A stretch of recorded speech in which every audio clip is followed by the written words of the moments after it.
You'd last maybe 24 hours drinking medieval water, but they survived it for over 1,000 years. Ordinary families drank from sources that would send most of us straight to the emergency room today. And yet, they found ways to make it work. Their methods weren't fancy, but they were clever, resourceful, and surprisingly effective in keeping people alive. It all started with access, and for city folks, that meant the neighborhood well. Public wells and marketplaces were the heartbeat of medieval city life. Every morning, crowds gathered around these stone-lined holes in the ground like they were the original water cooler spots.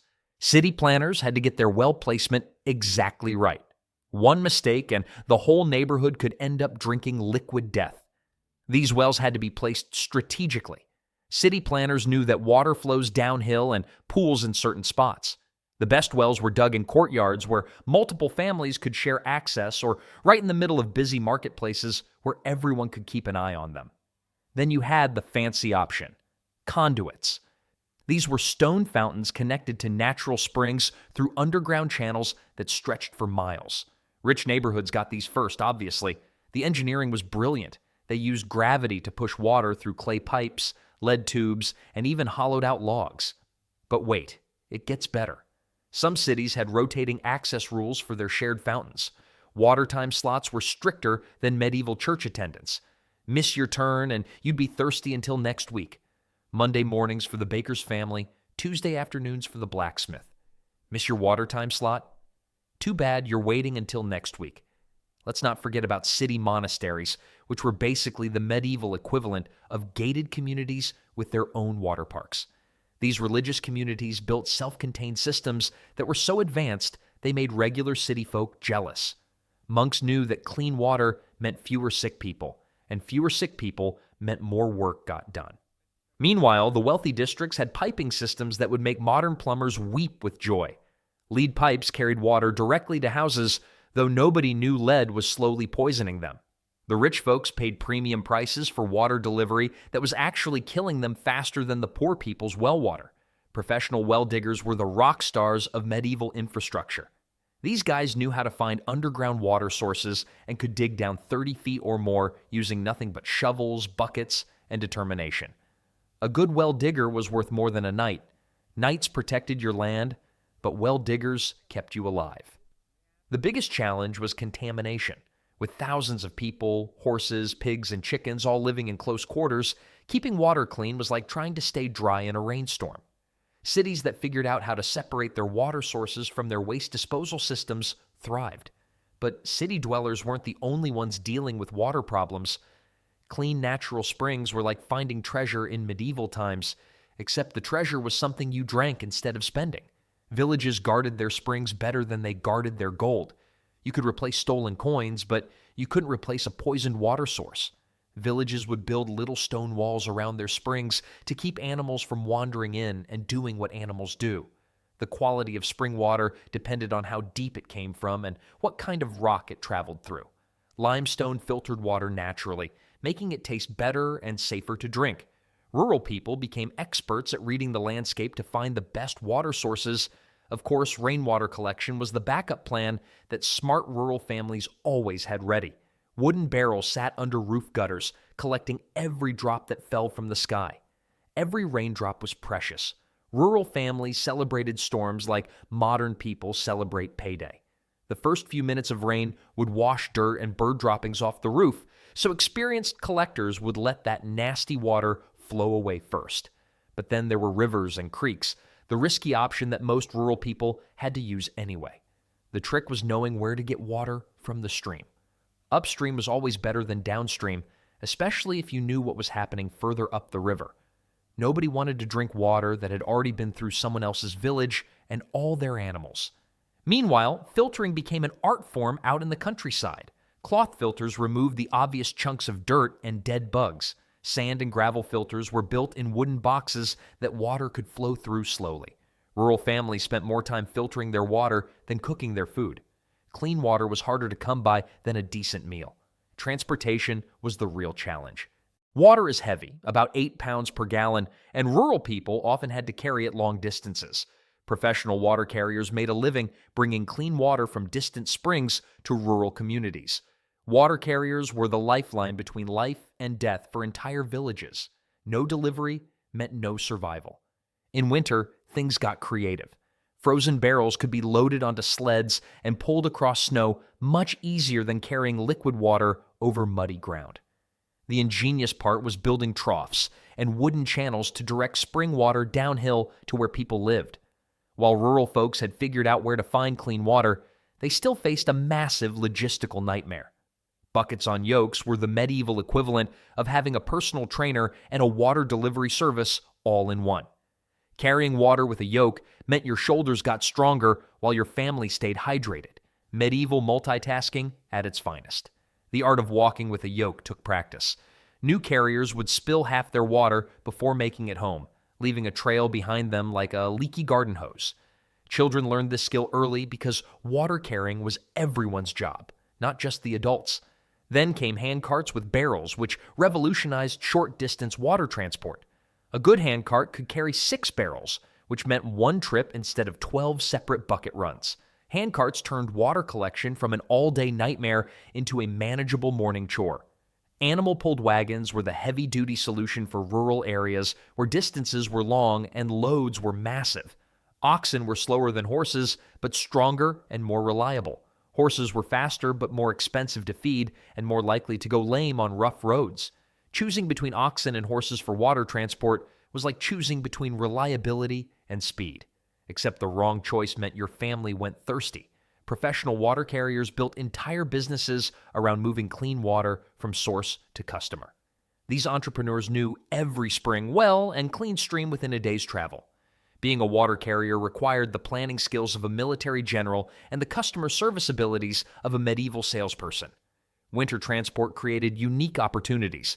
Sleds could carry more weight than wheeled carts on snowy ground.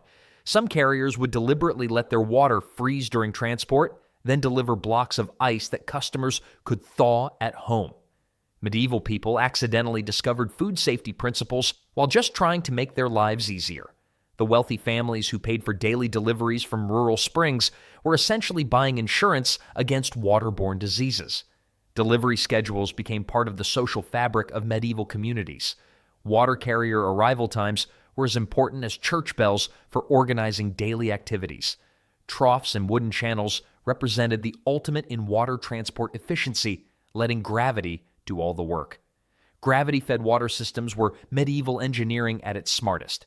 No fuel, no animals, no exhausted humans, just water flowing downhill exactly where you needed it. Once medieval people solved the puzzle of getting water home, they discovered the job was far from over. Glazed pottery jugs were the premium storage option for families who could afford them. The glazing created a smooth, non-porous surface that bacteria couldn't easily penetrate. Glazed jugs were the medieval equivalent of bottled water. Expensive, but worth it when contaminated, water could kill your entire family. Wooden barrels dominated water storage because they were cheaper and easier to repair than pottery. The key was using the right type of wood. Oak was best because it didn't rot quickly and actually improved the taste of stored water. But wooden barrels had their problems. If they dried out, the wood would shrink and create gaps between the slats. Large stone cisterns were the ultimate water storage solution for those who could afford to build them. These underground tanks could hold hundreds of gallons and stay cool even in summer heat. Building a cistern was a massive investment that could save your family during droughts, like building a water bank in your backyard. Filters made of cloth or linen were the first line of defense against visible contamination. Multiple layers of different fabric densities would catch progressively smaller particles. Medieval families became experts at cloth filtering. Their lives literally depended on how well they could strain out the deadly bits. Covered containers were crucial for preventing bugs, dust, and airborne contamination from ruining stored water. Keeping water covered was like putting a lid on your problems, except in this case, it actually worked. The challenge was balancing protection with practicality. Water left standing too long would inevitably go stale or turn green with algae growth. Medieval people learned that water had an expiration date long before anyone invented expiration dates. The trick was using stored water in rotation. Oldest first, newest last.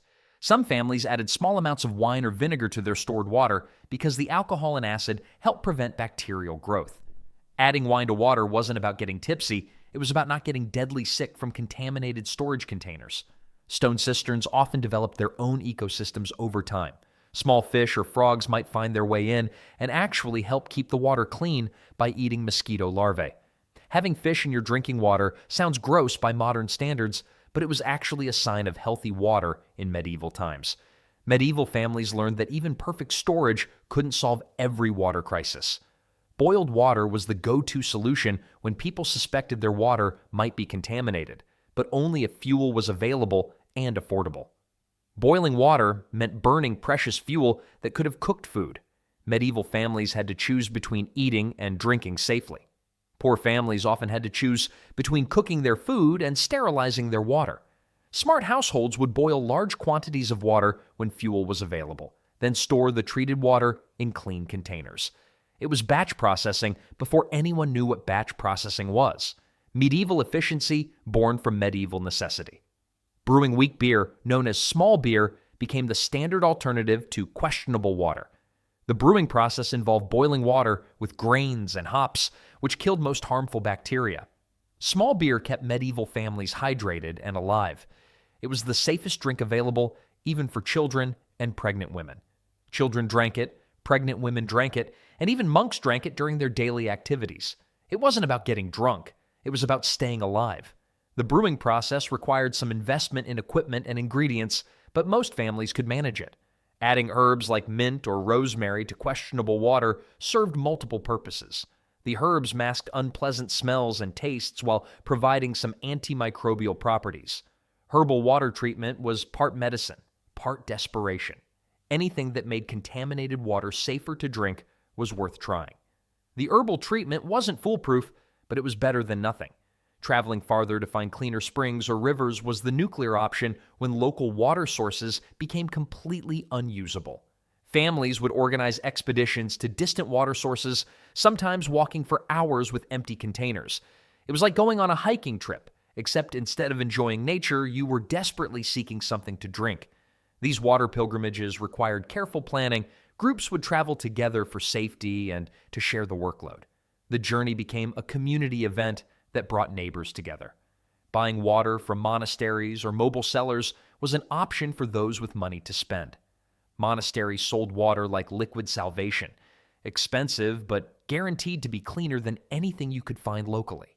In medieval times, clean water was literally liquid gold, expensive, precious, and worth fighting over. Despite all these backup plans, medieval families still lived in constant fear of one thing. Dysentery was the medieval nightmare that turned a simple drink of water into a potential death sentence.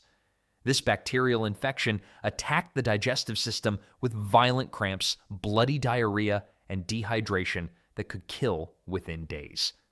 Dysentery spread faster than gossip in medieval cities. One contaminated well could wipe out entire neighborhoods. The disease spread rapidly through communities that shared contaminated water sources. Once one person got sick, their waste would often end up back in the water supply, creating a cycle of infection that could devastate entire neighborhoods. Treatment options were limited and often made things worse. Medieval doctors would prescribe bloodletting to balance the humors, which weakened patients who were already dehydrated. Medieval medicine often killed patients faster than the diseases they were trying to cure. Bloodletting a dehydrated person was like draining oil from a broken engine. Fevers were another common result of drinking contaminated water. These weren't mild fevers. They were body-shaking, mind-altering episodes that could last for weeks.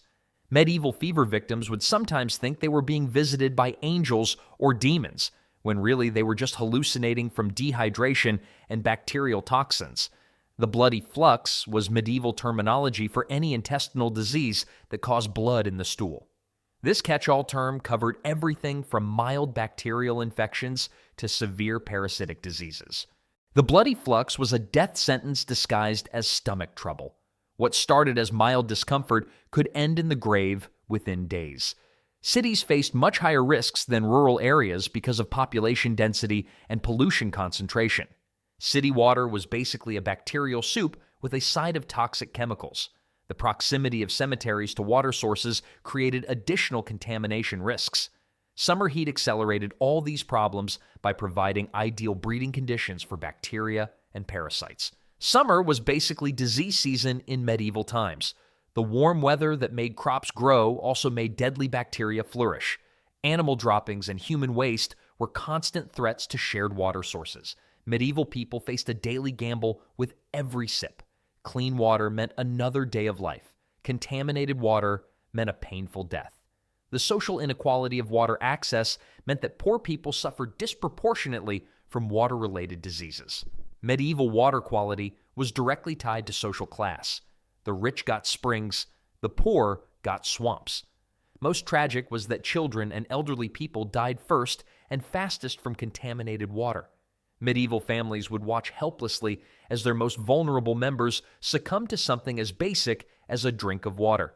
Medieval water systems required constant vigilance, ingenious solutions, and daily courage just to survive. Every drop was precious, every source was risky, and every family faced life or death decisions about something we take completely for granted: